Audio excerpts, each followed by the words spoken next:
more ISIL-inspired attacks in Indonesia. 3 churches were the target in the country's second largest city. Suicide bombers, all from the same family. Is ISIL expanding in Southeast Asia? And can its spread be stopped? This is Inside Story.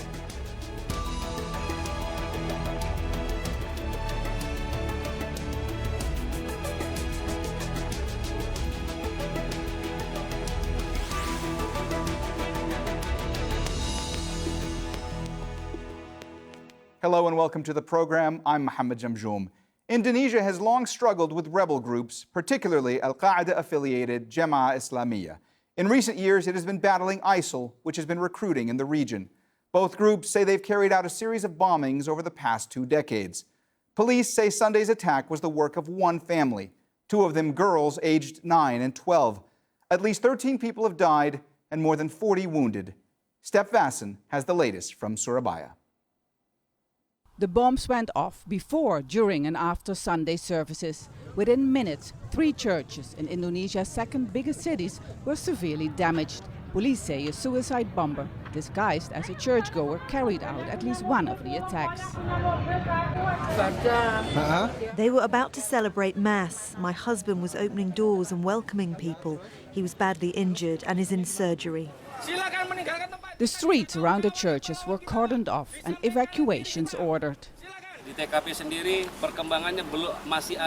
It's still an ongoing investigation at all 3 crime scenes. We are working on recovering bodies and identifying them. There's been a resurgence of homegrown militancy in recent years in Indonesia. The country's intelligence agency suspects the church attacks were carried out by an ISIL-inspired group. After the fall of Marawi in the southern Philippines, a number of foreign fighters, many of them from Indonesia, have been milling around and probably have washed back into Indonesia. And I would say that on top of that, there's probably been a greater directive from what's left of ISIL in Syria to sort of direct operations and start operations in Indonesia, the Philippines. Surabaya is on its highest alert after the attacks on Sunday morning. The 3 attacks at 3 different churches are a strong reminder to Indonesia that despite its 15-year-long fight against armed groups, the threats still remain. The latest attacks comes days after prisoners killed 5 elite counter-terrorism officers in a prison standoff in Jakarta. The prisoners were suspected ISIL members. Christians are a minority in Indonesia. About 90% of the country is Muslim. As a security measure, all church services have been temporarily suspended. Steph Vasson, Al Jazeera, Surabaya.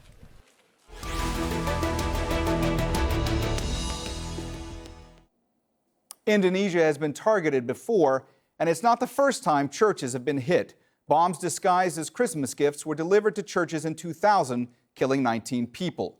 2 years later, more than 200 people, mostly foreign tourists, died in bombings at crowded night spots on the resort island of Bali.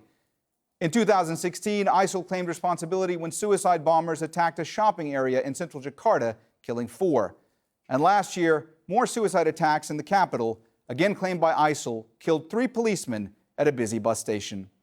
Let's now go to our guests. Joining us in Jakarta, Rahima Abdulrahim, Executive Director of the Habibie Center. In London, Olivier Guitta, Managing Director of GlobalStrat consultancy firm, and in Canberra, Greg Fealy, Head of Department of Political and Social Change at the Australian National University. He is the author of Voices of Islam in Southeast Asia, a contemporary sourcebook. A warm welcome to you all. Now, Greg, I want to go to you first because there are reports that ISIL is claiming responsibility for these attacks. Does the fact that churches were attacked here lend credence to that? That could certainly be a factor. That hasn't actually been reported in the Indonesian media that I've seen up until a few minutes before the commencement of this interview. But what the police are saying is that the head of the family, which was responsible for these 3 church bombings, was in fact the local leader of a group which is really has been the most serious supporter of ISIS in Indonesia, and that is a group called Jamaat Anshuran Daulah, JAD, and that has been a group that has been very hard hit by the police arrests and police thwarting their operations, attempted bombings and the like. So it's no surprise that ISIS, is claiming this. And I think there's increasing police evidence from within Indonesia to suggest that that is in fact a very well-founded claim to make. Rahima, you heard Greg there talking about JAD and the reported links of this family to that group. Could you tell our viewers more about that specific group? There are quite a few there are quite a few groups. I don't know specifically on this one, but the thing is, I think it, as Greg said, there hasn't been really any confirmation whether or not they are the ones. I think we're getting reports now from different news sources as well. I'm following the news as well. Rahima, I'm sorry to interrupt you. Then let me ask you this: how different was the scope of this attack than other attacks that have happened in Indonesia? The difference is this seems to be very calculated and systematic, because it was 5 churches, well, 5 targeted, previously targeted churches at the same time, and then 3 of them, the explosion happened actually in 3 churches. So it seemed to be very systematic. Whereas in the past, you seem to have lone suspected bombers targeting one area, targeting one target, whether it's a church, whether it was the incident at the mall or in the Marriott or at the hotels. But these seem to be very targeted and systematic because again, several churches were hit at the same time. Okay, Olivier, let me ask you, of course, these attacks come just days after this prison standoff in which guards were killed. And there are officials with the intelligence agencies there that are suggesting that the prison standoff and that these church attacks may be linked. What do you think? Look, in the past, we've seen in many countries, all the way from Africa to Southeast Asia, that there was a link between prison breaks and attacks right after it.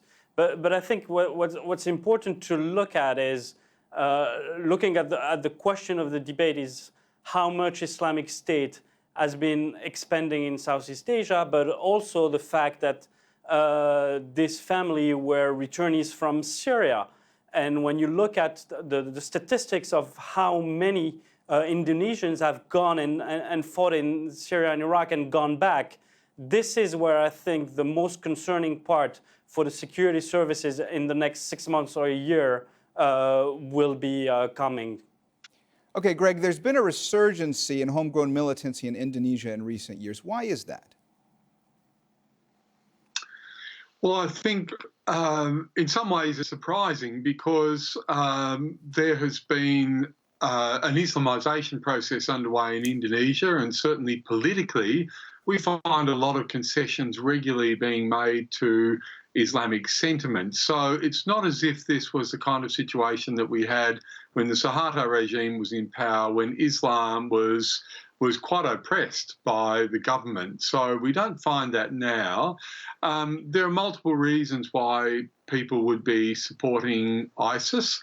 And I think, in fact, those reasons have changed over time. Many of those people who went to Syria and Iraq, for example, believed that this was the major site of jihad in the world and this was the most virtuous place for them to be. Some of them were also convinced that this was where the final reckoning, the final battle between Islam and its enemies would take place, a kind of eschatological view of this.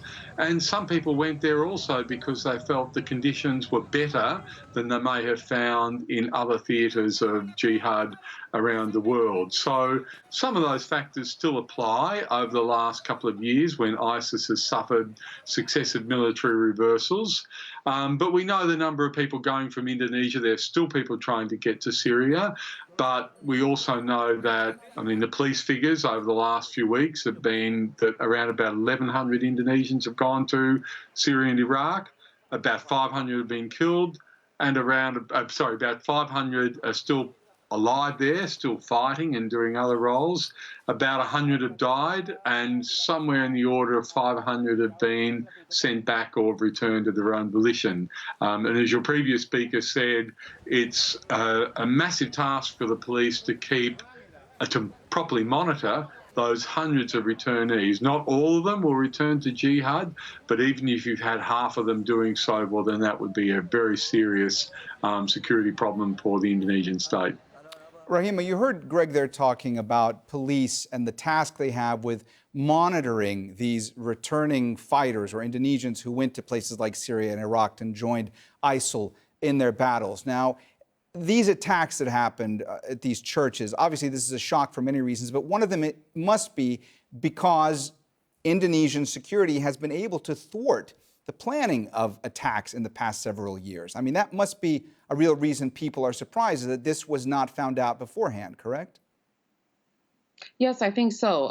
The police have been doing actually a very good job in the past thwarting the others, and intel usually is very good, and we have some of the best forces as well on counterterrorism. However, I think it's also that it's very difficult as again, Greg, I think mentioned it, that you have returnees coming back unmonitored, and also in an environment in Indonesia where you really can't tell the difference, because again, growing conservatism and growing movements in Indonesia, you don't know who to monitor, or whether they're just being more conservative or they're actually prone to growing violent. And I think that's the key that we have to look at. And I think there has to be concerted efforts. Again, the police have a heavy task at hand, but again, with concerted efforts, I think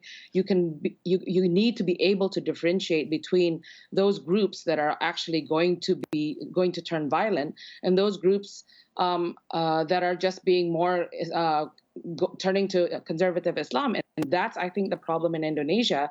Again, we have a terrorism bill that still is just lingering. I think the chief of police, in the wake of today's bombings, have called for an immediate discussion or passing of the bill, or for the president to issue a presidential decree. Or now, this is something I think law enforcement, I think the legal instruments still are very vague in Indonesia, which doesn't help the police, and which doesn't help as well civil society and actually the community to be able to monitor, to be able to see who are the returnees and whether or not they're going to turn violent.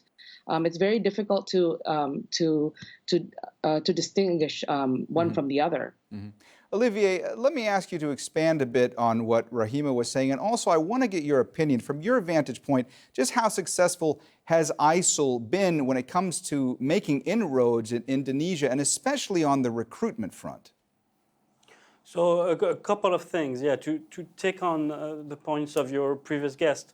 What needs to happen, but it's very difficult, some Western countries have been able to do that, is to really make a list of the returnees and monitor them.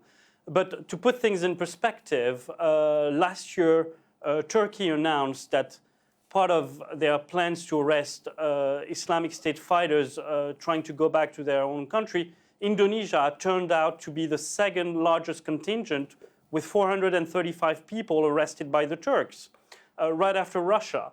At that point, it was clear that returnees were going to be a huge issue in terms of the threat, but also in terms of Islamic State's strategy to expand in Southeast Asia. And you talked in the introductory segment about the Philippines and what happened in Marawi, but also what we've been seeing with Western secret services looking at how fighters from Syria and Iraq are going into Southeast Asia rather than coming back to the UK or France, or even going to Africa and the Sahel, which we thought at first would be one of the main focus points. So, for instance, the French security services have warned about French foreign fighters going into Malaysia as well. So the whole region is really turning into a magnet, if you will, of returnees, and that's what's extremely concerning. ISIL has lost much of its ground in Iraq and Syria, but still operates elsewhere. Its affiliate in Egypt in the Sinai province came into being in 2014.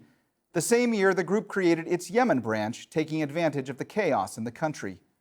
In 2015, ISIL declared its presence in Afghanistan as the Islamic State in Khorasan, a group made up of mostly Taliban defectors and new recruits. In the Philippines, former Abu Sayyaf leader Isnilan Hapilon and the Maute brothers, groups involved in bloody fights with the government, pledged loyalty to ISIL. And West Africa is becoming an increasingly important front in the fight against armed groups, including Boko Haram, which has declared allegiance to ISIL. ISIL is also said to have inspired attacks in different parts of Europe, Australia, and North America. Now, Greg, I want to ask you, does a lot of this have to do with the fact that ISIL has lost so much territory in places like Iraq and Syria? Is the new front here Southeast Asia? Well, that was certainly a very strong impression last year when, as Olivier mentioned before, we had this battle of Marawi taking place in the southern Philippines island of Mindanao. And this was a battle that lasted for 5 months. And it was an extraordinary feat for these pro-ISIS jihadists, Isnilan Hapilon, who you mentioned, the Maute brothers, and their supporters to hold off the might of the Philippines armed forces for as long as they did. And that was one of the most successful fields of operation for ISIS in 2017. Eventually, that uprising was put down, and we expected that there would be a lot of continuing activity in Mindanao, that would become the focus for ISIS operations in Southeast Asia. I'm not sure that that is in actual fact taken place. Certainly within Indonesian jihadist circles, there have been some Indonesians who've certainly gone to the southern Philippines, but there's a lot more talk within their own lines of communication about still undertaking jihad within their own country, not necessarily fighting within Mindanao. But nonetheless, I think the point remains that ISIS, given its problems in Syria and Iraq, and indeed in many other parts of the world, that Southeast Asia has looked a promising field for it. We only need to look at the front covers of some of its media outlets to see the kind of prominence that ISIS is giving to Southeast Asia. I think Indonesia is still likely to be the place where we will see these kinds of terrorist attacks, where we will see bombings of churches, not necessarily the taking over of whole cities, as we saw in the southern Philippines, but attacks on police. There have been many more attacks on police than there have been attacks on churches in the last decade. And I think these are the kinds of terrorist operations that are likely to continue probably for many decades to come in Indonesia. Rahima, do you think that we're now looking at a situation where essentially there will be a competition among those trying to lead ISIL in Indonesia? And do you think that would cause even more violence? Well, I think, again, in Indonesia, because they're so fragmented and there's so many competing groups, and again, I think within Indonesia, there's also these groups wanting to have a position not only to lead a branch of ISIL in Indonesia, but again how they're entering themselves into the politics. And I think Indonesia becomes a fertile ground or the next stop, because again we're so consumed with what's happening in the political situation in Indonesia, and I think that's where Indonesia becomes very fragile. I believe a lot of the energy has been spent in making sure that external ISIL influence doesn't come in, where actually some of them that are already here are gaining ground. I think again the fragmented groups, some wanting to just lead some form of jihad, and some who actually want to enter into the political arena. There's a competition of that. So I think one of the things that I think people are very much worried in Indonesia, in particular with cases cases like this. The conversation at the moment, Mohammed Jamjoom, in Jakarta, in Indonesia, is not ISIS. Is the conversation right now is just growing intolerance and growing right now after the bombings of this morning. The conversations that are coming out are not on the influence of ISIS, is more on the rising intolerance, because you see some of the conversations that are happening. You see some people already pushing back on yes, we will not let terrorists, this perseverance that Indonesians have when attacks come like this. We have this self preservation mechanism, it seems. But at the same time, you have also groups who are, again, has mentioned before, who are becoming more conservative and actually condoning such acts. And that's, I think, is where Indonesia is having a problem right now. We are seeing the rise of intolerance, and then attacks like this are condemned by many, but also it's like, well, no, this may be a step into, or this is just of course, conspiracy theories will always come out, whether we like it or not, and we hate having to even hear them. But that's the thing that's happening right now. The conversations I'm hearing right now are not about whether or not this is ISIS coming into Indonesia, but how this is actually playing out in politics. And that's what we're talking about right now in Indonesia. Right now, it's very fragile. We're still reeling from the shock of the prison riot that happened. Again, as Greg mentioned before, it's attack on security forces, on the police. So yeah, I think we're seeing so many different types of factors coming in, and conversations in Indonesia, although yes, we're hearing reports of ISIS, we don't really see that as the main concern right now. Olivier, I want to ask you more specifically, some analysts believe that there may be a split within militant groups along generational lines. Do you think that's the case? And if so, would that complicate the situation further? No, not really. I think what we're seeing is a very opportunistic way of looking of where to position yourself in terms of jihadists coming in or not. And one thing that we haven't mentioned, we talked about homegrown jihadism in Indonesia at length, but we're not talking about foreign fighters. And what we have been seeing, not just in the Philippines, but from some of the reports of the security services from Algeria to Morocco, fighters going into Southeast Asia to basically regroup and attack there. And I think that one of the main goals for them and target would be Australia. That would be a huge coup for them to ramp up forces to go after the big devil for them in the region. But also, one thing to remember is how much of a label or not will be taken on in terms of Islamic State and Al-Qaeda. And what we've been seeing in many places on the bottom-down level, this dichotomy and this competition between IS and AQ is less of an issue than it is at the top. And that's what is really worrying in terms of joining forces to attack civilian targets or military targets or police targets. All right, we've run out of time, so we're going to have to leave it there. Thanks to all our guests, Rahima Abdulrahim, Olivier Guitta, and Greg Fealy. And thank you, too, for watching. You can see the program again anytime by visiting our website, aljazeera.com. And for further discussion, go to our Facebook page. That's facebook.com/AJ Inside Story. You can also join the conversation on Twitter. Our handle is @AJ Inside Story.